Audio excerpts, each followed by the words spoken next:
Why don't you have any friends? Why don't you have any friends? You are now listening to Season 3, Episode 2 of the Real Confessions Podcast. Tell me why we were getting out of the car, me and Josiah, and he hit me with the, Mommy, why don't you have any friends?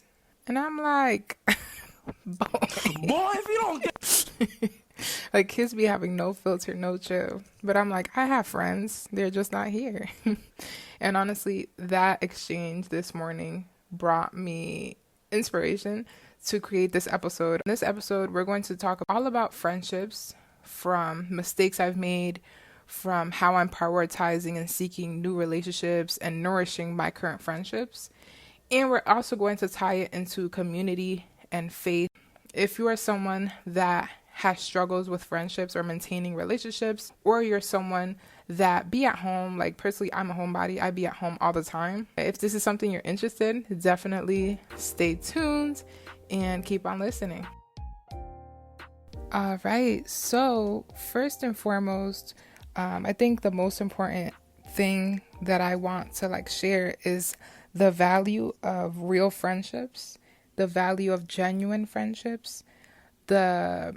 I honestly think it's so important to find friends, to find people that truly make you feel valued and seen, and vice versa. Like, if someone is your friend, they should feel seen. They should feel valued as well, being your friend. And I really, before I dive into my experiences and my tips and tricks on finding friends and building community, we're going to revert it back to the Word of God, where all the wisdom comes from.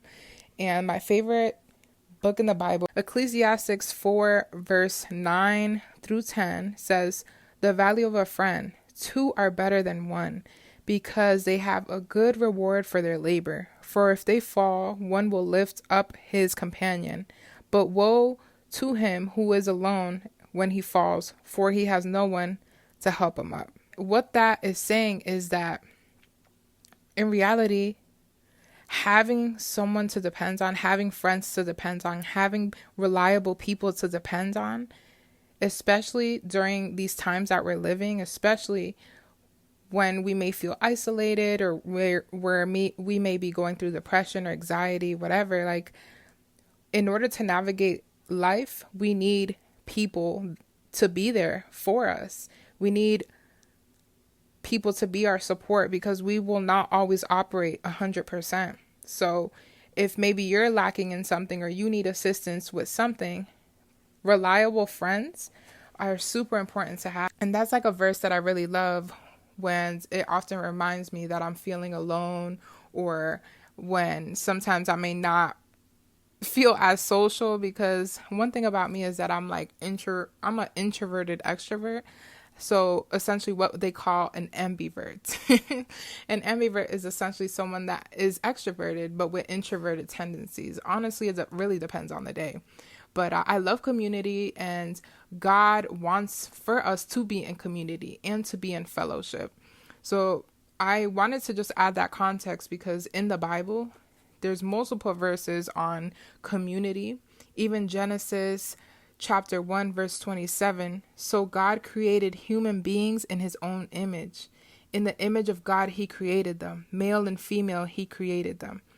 Then God blessed them and said, 'Be fruitful and multiply.'" And I love that, because he essentially created us because he wanted for us to be in community. He wanted for us to be in this together. And if you're in a season where you feel like, oh my God, I have no friends, or oh my God, I feel like I don't know who my true friends are, think about how you feel with the people around you. Do you feel like you can breathe, or are you feeling like you're performing for the people that you're with, for your quote unquote friends?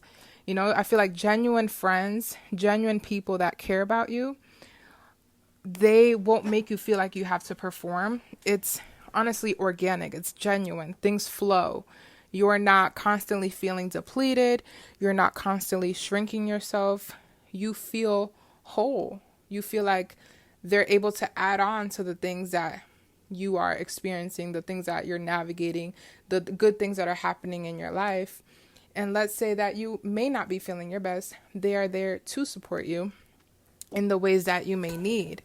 So that's something to keep in mind. Like I would say for me at least, like I value quality friendships over the quantity of friendships that I have.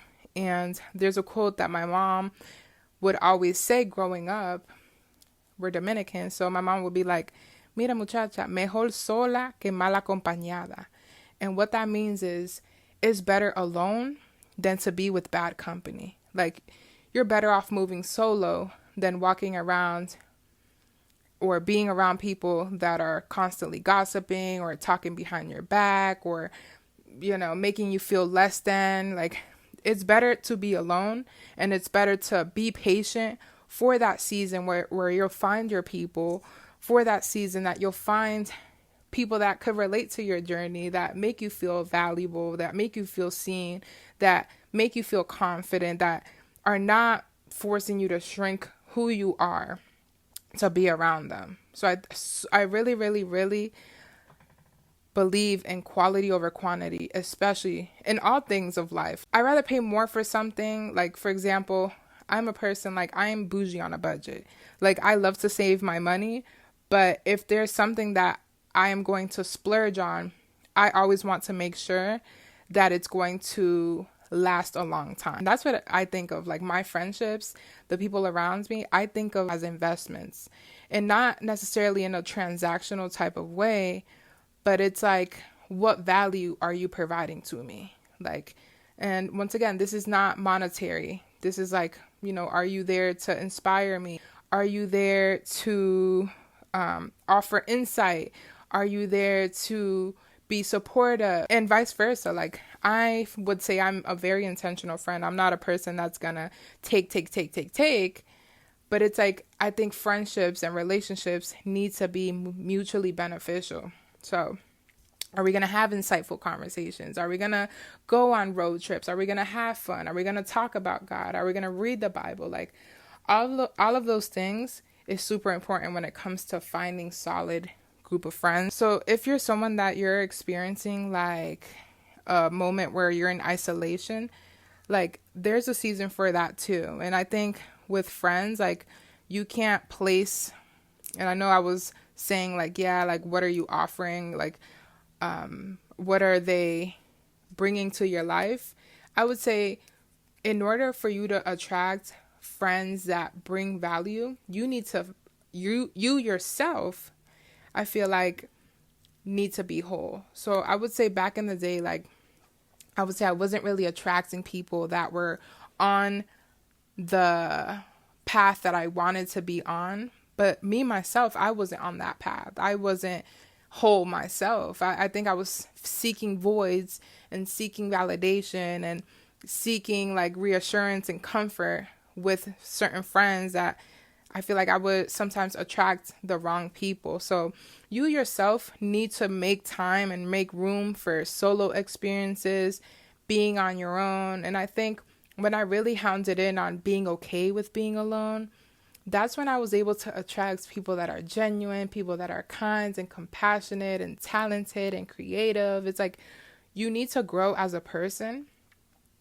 and you need to be comfortable with being alone. I know there are a lot of people that don't like going out to eat by themselves. Like some people don't like to go out to eat by themselves or go to the movies by themselves or go to the thrift store or go work out, go to the gym, go to the park. A lot of people don't like to go out alone, but that's something that even for me, like back in high school, I always felt like I had to have someone with me.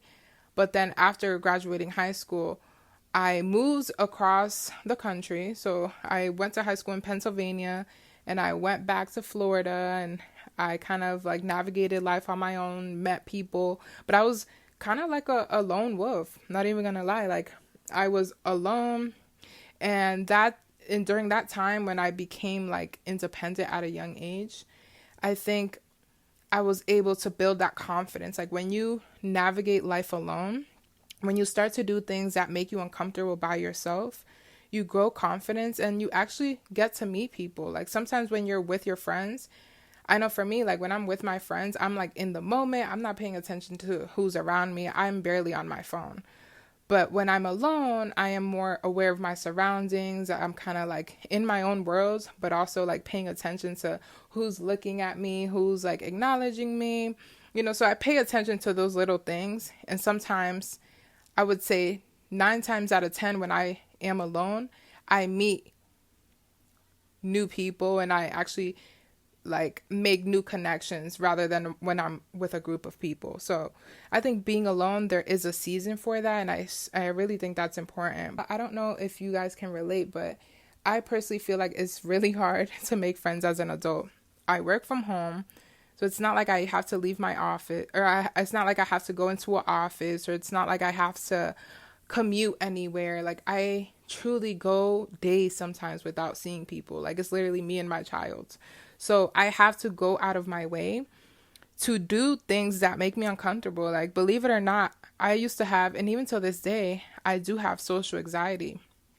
But I have to force myself to do things. So some examples that if you're a homebody or you don't like going out or you don't like talking to people or making friends, I feel like some things that you can do, maybe go to like a coffee shop. I love going to coffee shops. I have like my favorite coffee shop in the area named Abide, and it's one of my favorite places to go because it's like cozy and intimate and they be playing music and people go and it's fun. I enjoy going to coffee shops and taking my journal and ordering my Nutella chai and drinking my coffee. Like I like doing stuff like that. And even if you're not out there to make friends, it's like kind of like exposure therapy. That's like one of my things, exposing myself to things that make me uncomfortable. Another thing is like starting conversations with people. I think back in the day, I used to allow people to approach me, but because I've developed confidence, I'm now able to start conversations with people, and not even in a way that's like I'm just forcing conversations. You have to, of course, read the room and allow for things to be organic. Something that really helps is like maybe giving someone a compliment. If you like their shoes, if you like their outfit, compliment them. Or if you see someone reading a book, it's like, oh, ask them what that book is about. I know people have approached me, like I'm in public reading the Bible or I'm reading a book. People approach me like, hey, what is that book about? Or even if you wear like you wear like a nice outfit or something that makes you feel confident, you'll attract people that want to kind of like be in your world and get to know you. So another way that I meet friends as an adult is like through church. Church, honestly, my mom always says, she's like, you never gonna find anything bad. Well, you'll find things bad in the church, but it's like good things come out of going to church. Like you get community, you get the word of God, you get music, you get activities and fun. So church is another way to make friends as an adult, and you're growing in your faith. So I know that has been a game changer for me. Different events like networking events. If you're on Facebook, maybe try doing like Facebook groups. We'll talk about digital spaces later on, but Facebook groups or events in your area. I know for me, I live in Pennsylvania currently, and they have a discovernepa.com where you can actually look at all of the events that are going on in your town, in your neighborhood, in your city. And I know bigger cities may have like more things going on. I definitely want to someday like move to like a city, maybe like Chicago or Cleveland, like a bigger city where there's a lot of things to do, maybe Philly. But yeah, I live in PA, and sometimes I do travel out to Philly and stuff like that because they have those creative environments and events, poetry slams, open mics, the parks. Definitely when I became a mom, Josiah is actually kind of like my intermediate, because sometimes I may have my moments where I'm isolated or I feel alone, but I go to a park and Josiah starts playing with kids, and like eventually me and the mom look at each other and we start talking. So a lot of friendships develop from just kids.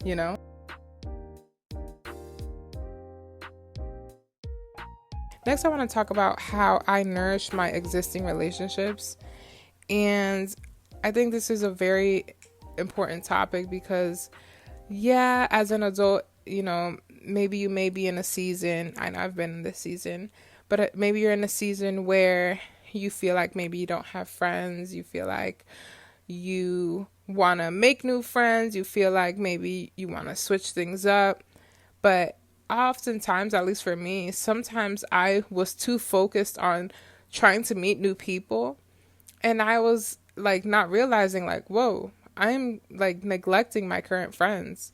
Like I am not pouring into my friends, not checking in, not doing these things. So I want to share some things that I do to nourish my existing relationships as a mom, as an adult, as a mother, I already said mother, as a mom, as a student, as a woman navigating so many different facets of my life. I think it's super important to still make time for your friends. So I would say number one, shared albums. So it sounds corny, but I actually shared this on like one of my Instagram stories if you follow me on Instagram. But this is something that I do with my friends. So not all of my friends, but like some of my friends, I create shared albums. So if you have an iPhone has this feature, especially because a lot of my friends are like, my friend Raven lives in Florida, Marissa lives in Sweden. Even I do this with my family, like my sister, I have a shared album with her. We have a shared album, me and my sister and my brother, like, and it's titled Familia.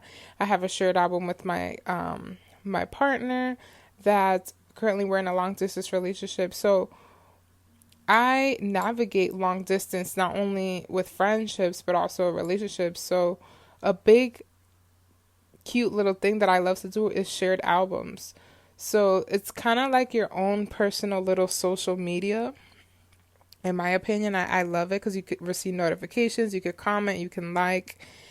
And basically with these albums, you share moments of your life, like things that you want to, share. And it's kind of like remaining connected even when far away. So it's something that I do, and maybe you can try it with like your friends or your partner. And I think it's definitely a way that I'm able to nourish my relationships. Another thing is voice memos. A big one, I definitely love voice memos because sometimes I don't feel like texting, or sometimes I'm wanting to get my point across in a way that like you're really able to get my tone, you're able to really get the message. And voice memos is definitely a way to remain connected and pour into your existing friendships, even from a distance. And I mentioned distance because number one, I am in a long distance relationship currently. Number two, my best friend actually lives in Sweden.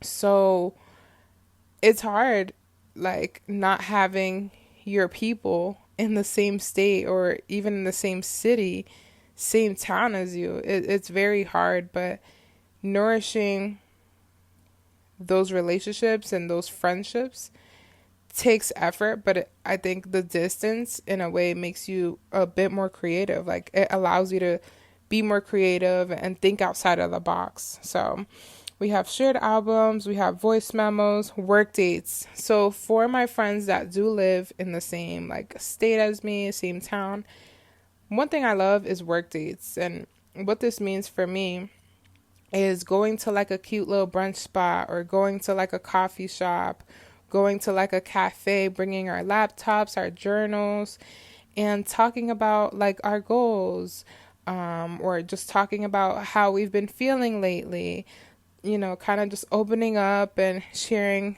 what it is that we see for ourselves, what it is that we're working on.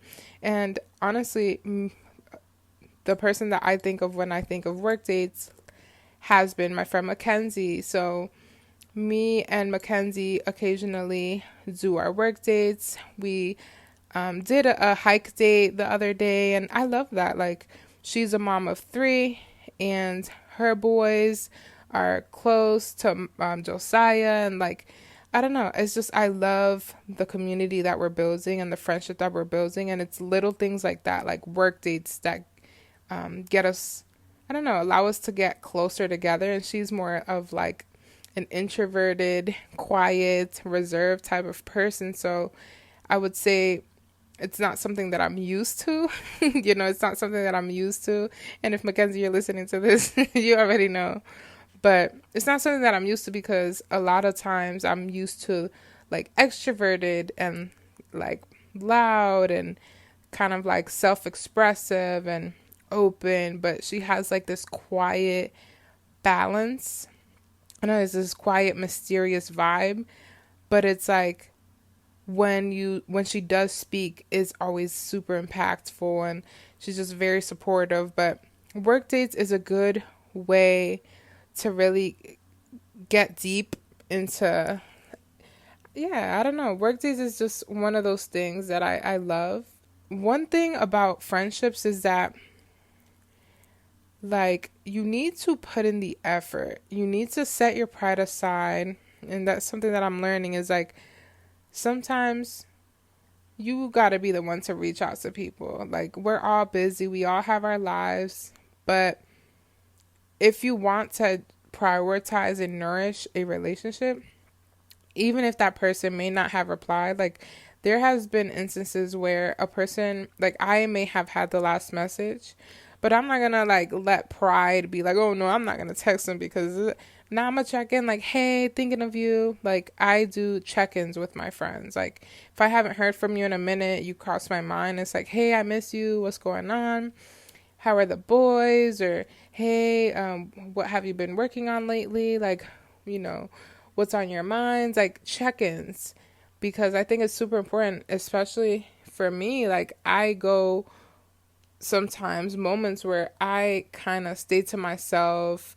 I am kind of like in a little cocoon in like my own little worlds, and I will get a text message or a voice memo or a photo from a friend, and it's like, wow, like it always comes at the right time. So I think checking in with your friends, making sure they're okay, and don't allow for pride to get in the way. Like if you're thinking of someone, especially if they're your friends or you're thinking of whatever, like reach out to that person, ask how they're doing. I think we live in this like society where it's like everyone is out for themselves, or like, nah, I'm not texting first because she didn't reply or blah, blah, blah, blah. Like, nah, we're grown. If we want to prioritize relationships as an adult, like reach out to people. It doesn't matter. Like we all have lives going on. We have kids, we got careers, school, like bills. There's a lot going on. So don't feel a type of way when someone may not reply as fast as you want them to, or, it's like, it's perfectly okay. My friends be booked and busy, so it's perfectly okay. I don't expect a response right away. But I do know when they do respond, it's something I'm going to, look forward to. So being patient is definitely a big part of nourishing my existing friendships, because I would say all of my different friends are in different stages of their life. I have mom friends. I have friends that are pursuing law school. I have friends that are entrepreneurs. I have different types of friends doing so many different types of things, and it's honestly inspiring. But it requires for you to be patient. We all have different lifestyles. We all have different things that we're doing and that we're navigating. It's just crazy being 25. It's like, wow, I'm at the stage of life where I have friends that are married, I have friends that are single, I have friends that are moms, I have friends that are like so many different types of dynamics and friendships and lifestyles. It requires for you to be patient and flexible and understand that things change. You will outgrow some friendships. That's okay.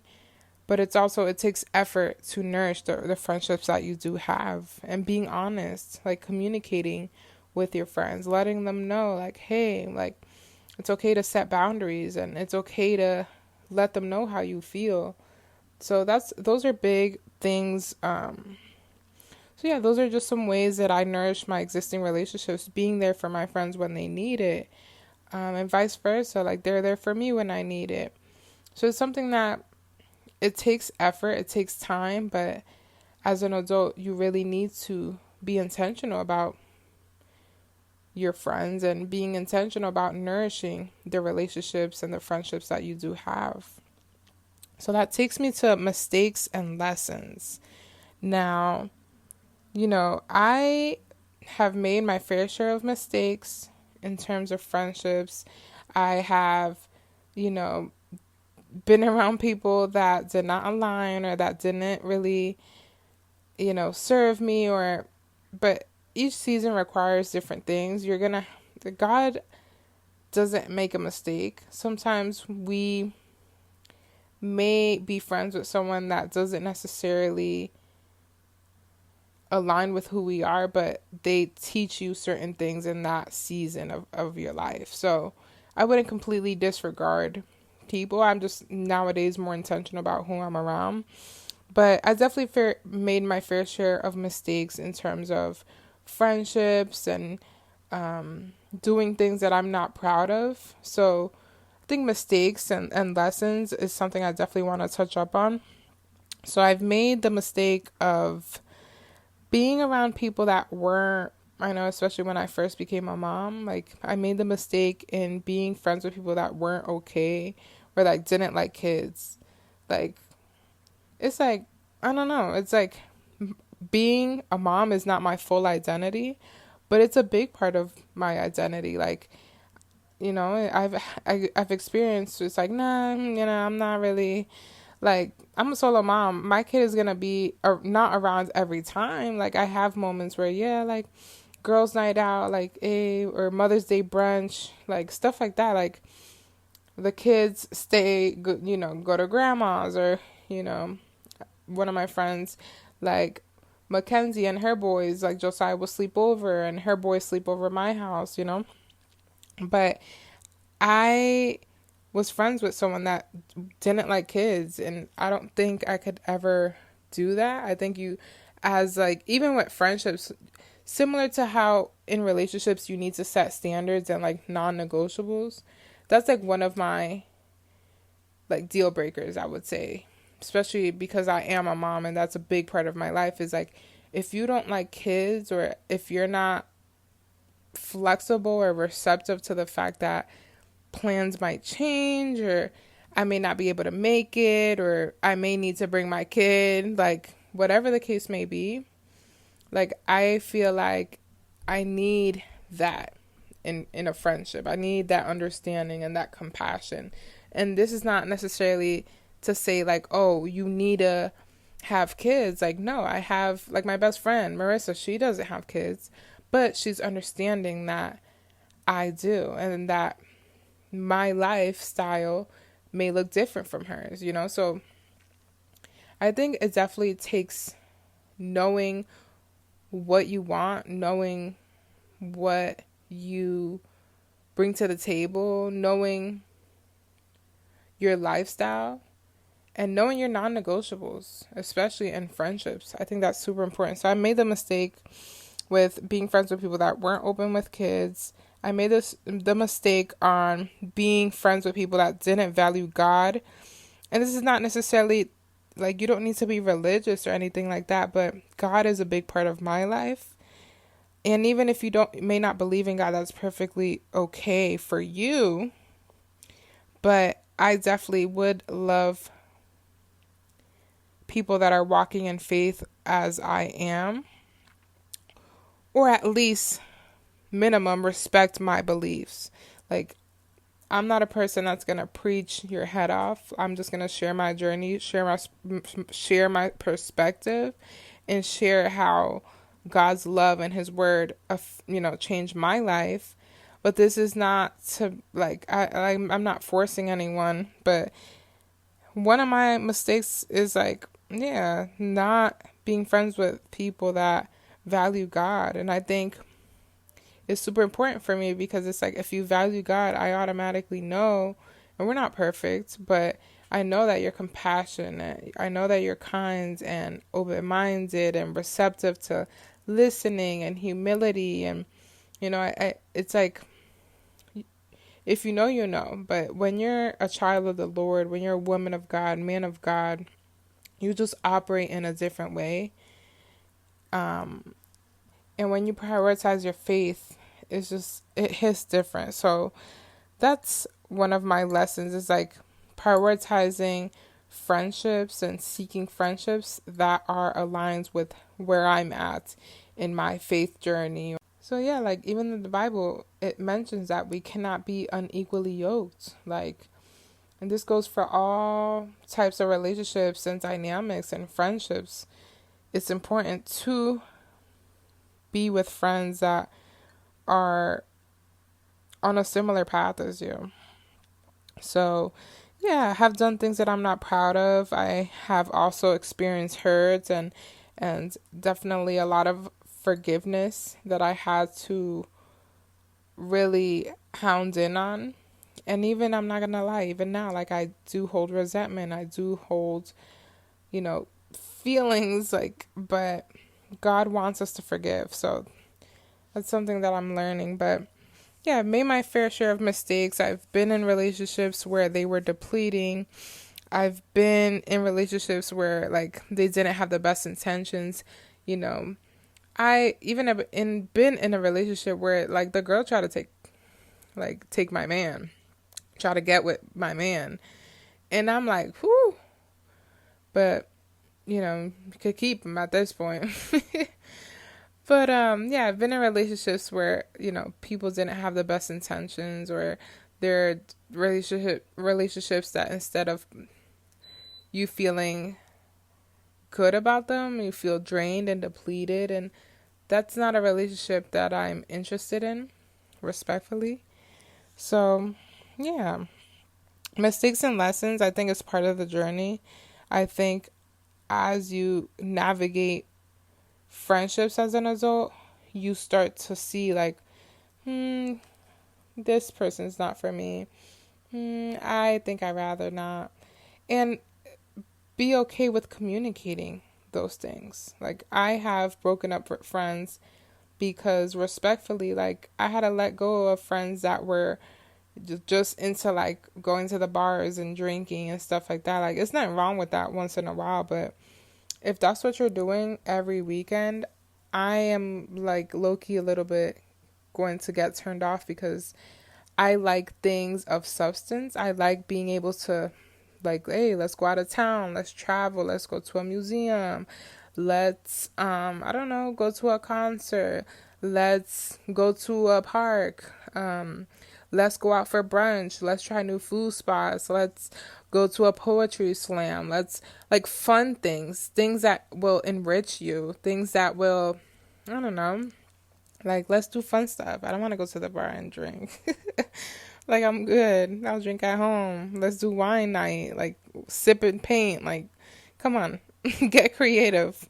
So that's another mistake, is, like, being friends with people that kind of were okay with just, I don't know, the bare minimum. And it's just not me. So yeah, that's just my experience.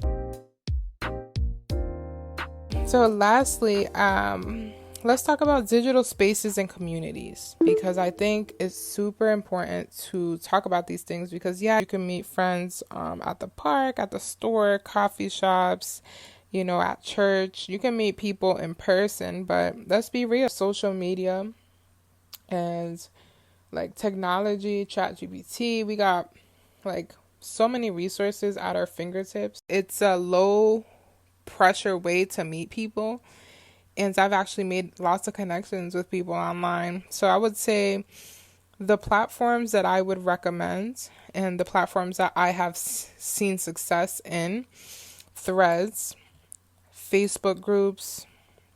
So I was never really a Facebook girl, but recently I did download Facebook again. And I'm using it more intentionally. I think I was against Facebook because Facebook for me has always been like, oh, high school drama, hometown, blah, blah, blah. But I think ultimately it depends. Like, with social media, it's all on how you create your social media in your algorithm and your feed. So I started following creators. I started unfriending people that were like the drama, the high school stuff. Like, I'm done with all of those things. Like, so I started following like Facebook groups that are like, oh, like digital nomads. There's a Facebook group that I joined called Moms Raising Black Boys. There's another Facebook group that's like Aesthetic Girlies. Another Facebook group, I'm part of a single mom like organization. It's a nonprofit called Adopt a Single Mom. So it's like a lot of those Facebook groups, like, they're cozy and intimate, and there's so many Facebook groups, and those are just a few. And it's not that I'm super like active in them, but you definitely get to see that you're not alone in a lot of the things that you are feeling. And there was a meme that I saw.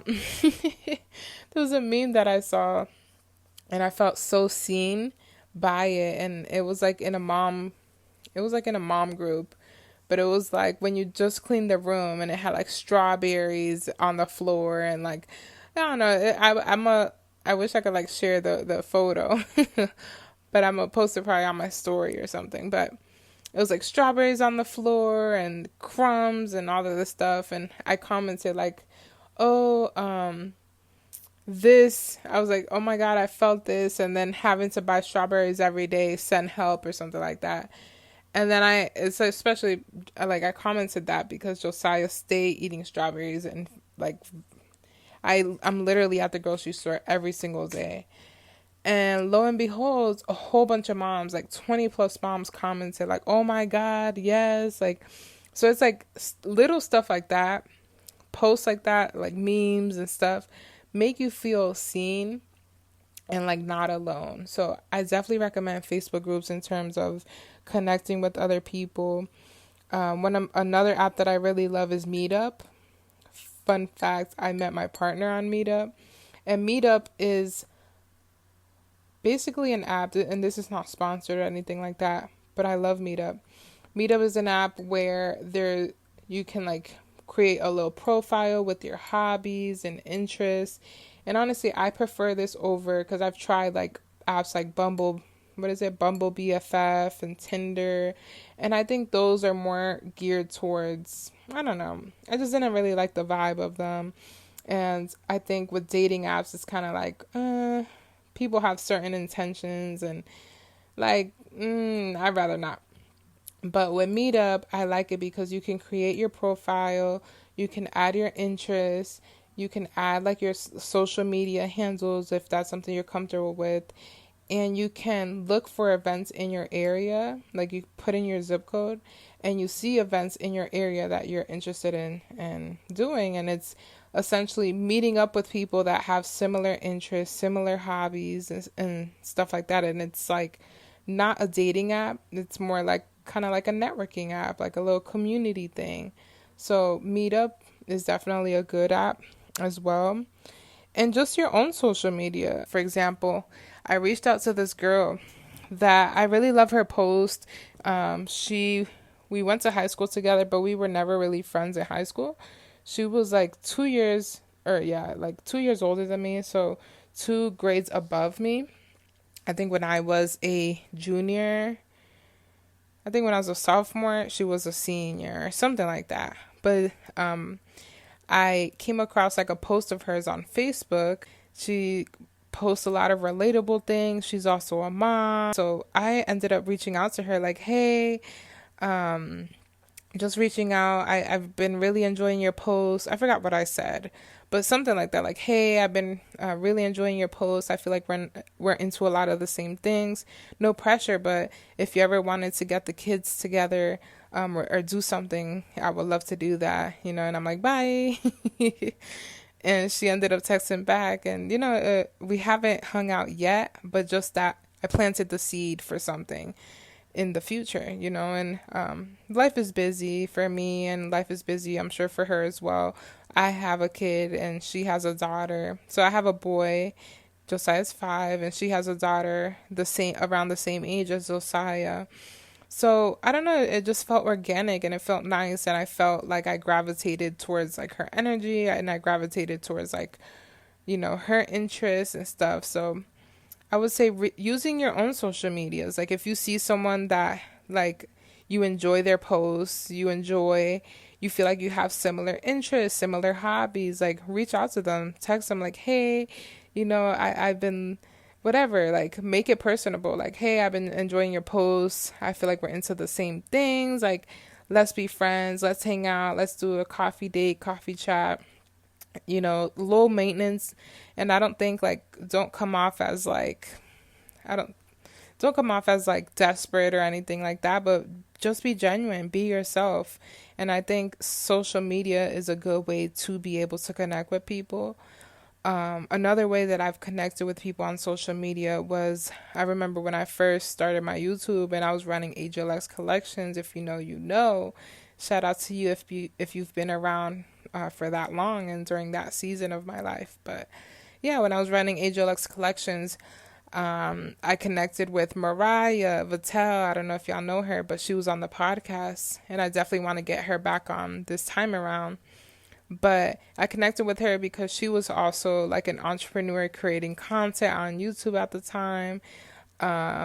We were both doing like entrepreneur vlogs. That was an era in itself. But connected, online with her. And till this day, y'all, we're still in touch. I never met her in person. I think she lives in Texas now. I never met her in person, but we still, like, we have gotten on the phone. We text, check in. It's not like we talk every single day, but we periodically check in and keep in touch. And that's the power of social media. Like, I got her on the podcast for an interview, and we have remained in touch ever since. And y'all, that was in like 2020 or 2021. We're in 2025, so it's like little stuff like that. Like, not necessarily you need to talk to the person every single day, but social media connected us. So that's cool. Like a social media girly. And I do want to meet her in real life, So that's just one example, and there's been many examples like that where I have connected with people on social media, remained in touch in terms of like engaging with their content. Or me and Mariah, actually, like, I have her phone number, so we talk on the phone and everything. But it doesn't necessarily need to be that deep. But I don't know, just an example that you can use social media to connect with other people, and kind of like close that gap, or I don't know, get out of your own head. You don't necessarily need to be in person to meet people. Utilize social media as a tool, because essentially that's what it is. And lastly, so yeah, we have threads and Facebook groups and Meetup and social media, but also creating your own community. So, for example, with me, with this podcast, like, I'm creating conversations, I'm creating a community, and in return, I'm attracting people like you listening, and I'm attracting like-minded people that are open-minded and kind and compassionate and creative and free thinkers. Like, it's like, create your own community. If you feel like if you feel like the people in your life aren't really aligning, or if you feel like you can't really relate to the people in your life, or you feel like, I don't know, you feel isolated, because I've been through that season of my life where I felt isolated. I felt like, I don't know, I just felt so alone. Creating a community truly does help. Like, creating your own little space, your own little corner on the internet for people to come together and have genuine, authentic conversations. So that's why I love this podcast, because it's like I'm creating that sense of community with you, like with y'all, with everyone, like globally, not only here in my town, not only on social media, but globally. So that's something that I truly enjoy, and I appreciate you being here, and I appreciate my community. I love y'all so much. I love you listening, like, give you a hug, but create your own community. So I hope this episode was able to help you. If you're feeling like you're alone or navigating life, definitely you're not alone in that. You know, it's hard. As an adult, it is hard. We have so much to do. We got bills, we got school, we're moms, we're parents, you know, we're trying to pursue careers and passions and things like that. But you're not alone if you feel like you are. You're truly not. And it's part of the season, it's part of the journey. And y'all know that y'all can come here and make yourself at home here at the Real Confessions podcast. I appreciate you always. So know that you're not alone and that we are navigating this thing we call life together. And ultimately, I hope that these tips and tricks on finding valuable friendships and navigating, you know, that season of life, I hope this was able to help you. And all of these things I'm speaking from experience and from my own perspective and my own journey, because honestly, y'all, I thank God for the friends that I have in my life, because I remember a few years back, and I shared this on my threads, but a few years back, like, I was actually praying for this. I was praying for friends that I could be myself with, that I could be creative with, that I could share. Like, I was praying for this. And I felt so alone during that time.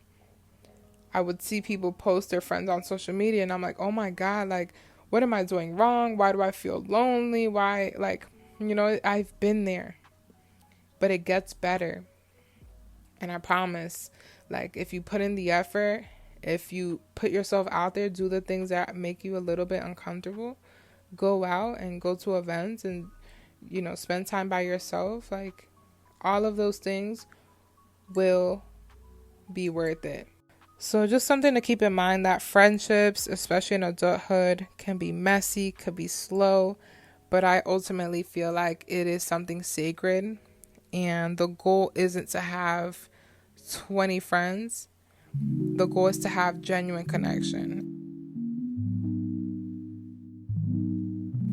So thank you for being here. I appreciate you listening. If you found value in this, share it with a friend. Maybe it'll be the start of a conversation. Of course, if you do enjoy the podcast and want to tune in for more, make sure to go ahead and subscribe or follow whatever platform you're listening on, and leave a review if it's something that you want to, you know, share with others. Let them know what perspective you're getting from it, or hey, leave some topic suggestions that you want me to talk about. I'll be more than happy to read them on here. But yeah, I appreciate you being here, and I'll go ahead and catch you guys in the next episode. I love you so much, and yeah, Ada out.